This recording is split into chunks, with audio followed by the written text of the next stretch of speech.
अभी दिवाली आने वाली है ना, उसके बाद छोड़ दूंगा। नहीं नहीं नहीं, मंडे से छोड़ दूंगा। कहानी फ्राइडे से शुरू हो जाती है कि 2-3 दिन इतना नशा कर लूं कि मंडे से करने की जरूरत ही ना पड़े। उसके बाद मंडे सुबह बिल्कुल मोटिवेटेड, शाम को आते आते लगता है कि अरे थोड़ा सा तो कर ही लेता हूँ। प्लान छोड़ने का थोड़ी था, प्लान तो कंट्रोल करने का था। तो रात को मंडे को नशा हो जाता है। ट्यूसडे को सुबह उठ के लगता है अरे वाह, अब तो कंट्रोल में ही आ गए। जब मंडे को काम भी कर लिया, नशा भी कर लिया, तो अब तो नेचुरल सी बात है, दोनों चीजें मैनेज हो जाएंगी। तो ट्यूसडे को भी बिल्कुल मोटिवेटेड, पूरे दिन काम कर लिया। रात को क्या हुआ कि रात को ज्यादा नशा हो गया। ज्यादा नशा करने के बाद वेडनेसडे को सुबह उठा नहीं गया, और जब वेडनेसडे को सुबह उठा नहीं गया तो वेडनेसडे को लगता है कि यार 2 दिन इतने प्रोडक्टिव गए हैं, तो चलो एक दिन छुट्टी मार लोगे तो क्या है। और वही बंदा जो 2 दिन अपने प्रोडक्टिव निकाल के खुद को समझाता है कि मैं कंट्रोल में हूँ, वेडनेसडे को छुट्टी मार के सुबह से चालू, फिर सुबह से लेकर रात तक किया। फिर आ गया थर्सडे, फिर आ गया फ्राइडे, फिर आ गया एक नया प्रॉमिस, फिर आ गया एक नया मंडे, और ऐसे मंडे सालों साल तक निकलते रहते हैं। दिवालियां निकल जाती हैं, न्यू ईयर्स निकल जाते हैं, प्रॉमिसेस निकल जाते हैं। बंदा क्या कुछ नहीं करता, नशा फेंक देता है, कस्में खाता है, कुछ भी करता है, लेकिन नशा छूटता ही नहीं। बहुत कुछ बोलता है वो कि मुझे कुछ मत बोलो, मैं अपने टाइम पे करूंगा, अपने हिसाब से करूंगा, छूट गया। इसी को बोलते हैं सेल्फ विल रन रायट। ये है मेंटल ऑब्सेशन। नशा करते हुए भी चैन नहीं, नशा छोड़ने के बाद भी चैन नहीं। सी आप ऐसे समझो, अगर मैं आपसे कहूं कि आपको एक 200 किलो के बॉक्सिंग हेवीवेट चैंपियन के साथ लड़ाई लड़नी है, और लड़ाई तब तक चलेगी जब तक आप दोनों में से खत्म ना हो जाए, आप लड़ोगे? एडिक्ट वही करता है। वो रोज नशे के साथ रिंग में घुस जाता है, रोज कहता है आज जीतूंगा, और फिर हार जाता है, और फिर कहता है अरे इतनी कोई बड़ी बात थोड़ी है।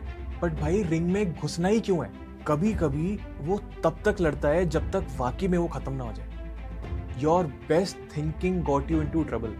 आपकी सबसे अच्छी सोच से आप एडिक्ट बन गए। अब आप सोच रहे हो वही दिमाग से आप नशे से बाहर निकल जाओगे, तो it's not possible. Will power से अगर काम चलता होता तो ऑलरेडी हो चुका होता। मैं पिछले 10 सालों में हजारों एडिक्ट से मिला हूं, मैंने तो ऐसा एक भी बंदा नहीं देखा जिसने अपनी पूरी विल पावर ना लगा दी। लेकिन विल पावर से काम चलता कहाँ है? This is called addiction. Addiction isn't about weakness. It's a fight that you were never designed to win alone. ये बात ना फैमिलीज के लिए समझना बहुत जरूरी है। एडिक्ट ना एक भी बार झूठ नहीं बोल रहा होता। वो हर कसम, वो हर प्रॉमिस, वो हर लास्ट टाइम, वो फुल कन्विक्शन से बोल रहा होता है। रादर वो श्योर होता है कि मैं छोड़ दूंगा। मैं आपको इसलिए बता रहा हूं क्योंकि उसकी नीयत में प्रॉब्लम नहीं है, प्रॉब्लम उसकी बीमारी में है। एडिक्शन एक 3-fold डिजीज है। इसके 3 पार्ट्स हैं: physical craving, mental obsession and spiritual bankruptcy. शारीरिक भूख, मानसिक खिंचाव और आध्यात्मिक शून्यता। ध्यान से सुनिएगा, मैं आपको एग्जांपल्स के साथ समझाता हूँ। फिजिकल क्रेविंग ना ऐसी होती है कि एक बार जब वो लेना शुरू करता है तो उसके बाद रुक ही नहीं पाता। आप ऐसा मानो कि एक बंदा ट्रेन की पटरी पे लेट जाए और उसके ऊपर ट्रेन का पहला पहिया निकल जाए तो पहले पहिए से मर जाएगा ना। ट्रेन पूरी चढ़े ना चढ़े उसका क्या फर्क पड़ता है? उसी तरीके से एडिक्ट है, वो शुरू करता है, वो रुक ही नहीं पाता। दूसरा, मेंटल ऑब्सेशन, मानसिक खिंचाव। एडिक्ट ना लगातार सिर्फ नशे के बारे में ही सोचता है। कितना नशा करूं, कहां से करूं, जुगाड़ कहां से करूं, चोरी, छुपना छिपाना। इसको ना आप एक एग्जाम्पल से समझो, जैसे एक कोर्ट रूम है, उसमें जज, गवाह, वकील तीनों एडिक्ट खुद ही होते हैं। रोज केस खुलता है, रोज डिसीजन होता है कि कल से नहीं करूंगा, लेकिन वही रिपीट। अगले दिन फिर केस खुल जाता है, सेम डिसीजन, लेकिन डेली हार। तीसरा, स्पिरिचुअल बैंक्रप्सी, आध्यात्मिक शून्यता। सी एडिक्ट ना वो काम करता है जो उसके नेचर के अगेंस्ट, उसकी आत्मा के अगेंस्ट जाते हैं, जो अगर वो नशा ना कर रहा होता ना तो वो काम ना करता। इसको आप ऐसे समझो कि आपका एक बहुत सुंदर सा घर है, उसमें पेंटिंग्स हैं, उसमें बहुत अच्छा फर्नीचर है, सब कुछ है, लाइटिंग है, लेकिन बिजली का कनेक्शन कट जाए। अब बिजली का कनेक्शन कट जाए तो कुछ दिखता ही नहीं, अंधेरा हो जाता है। एडिक्ट के साथ सेम है। बंदा सही है, प्यारा है, वैल्यूज है, ड्रीम्स है, सब कुछ है, लेकिन वो कनेक्शन ही टूट जाता है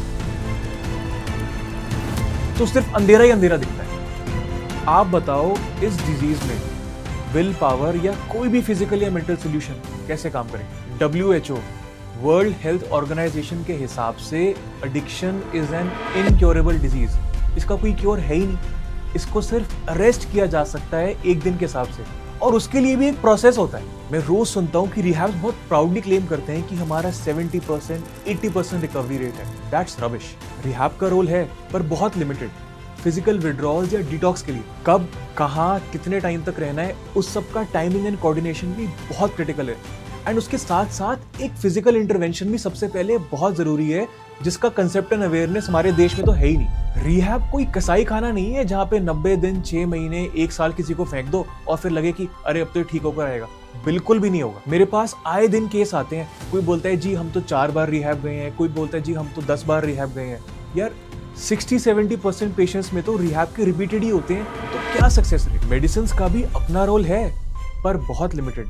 मेरे पास बहुत सारे पेशेंट्स आते हैं जो साइकाट्रिक मेडिसिन से एडिक्ट हो जाते हैं। सी, आप ऐसे समझो कि बंदा नशा पेडलर से खरीदे या फार्मेसी से खरीदे, नशा तो नशा ही होता है ना। मैं ये नहीं कह रहा कि रिहैब्स और मेडिसिन का रोल नहीं है, मैं सिर्फ आपको ये बताने की कोशिश कर रहा हूँ कि they are not the final solution. उनका रोल है पर बहुत लिमिटेड। उसके लिए भी ना एक प्रोसेस और क्लैरिटी चाहिए होती है कि आपके या आपके लव्ड वन के केस में क्या करना है, कितना करना है, कब तक करना है और उसको सस्टेन करने के लिए उसके बाद क्या करना है। Because if you keep doing the same things, you're going to get the same results. I'm Prabhas Jain, your freedom architect, one of India's leading recovery interventionists, IFS and NLP coach, certified hypnotherapist, inner child expert and सबसे पहले मैं खुद भी एक recovered addict हूँ। मैंने दोनों तरफ जिया है, सालों साल डिजीज भी और 10 साल से रिकवरी भी। इसलिए अगर आपको या आपके लव्ड वन को हेल्प चाहिए तो आप मेरे साथ नीचे दिए हुए लिंक पे क्लैरिटी कॉल बुक कर सकते हैं। अगर आप अफोर्ड नहीं कर सकते तो घबराने की जरूरत नहीं है, आप ऑलरेडी अपने पेन से बहुत प्राइस पे कर चुके हैं। आप जाइए इंस्टाग्राम पे, मेरे को फॉलो कीजिए @yourfreedomarchitect और DM करें हेल्प। कुछ फ्री टूल्स हैं जो मैं आपको सेंड करूँ। Till then keep digging deep, keep choosing freedom. I love you all.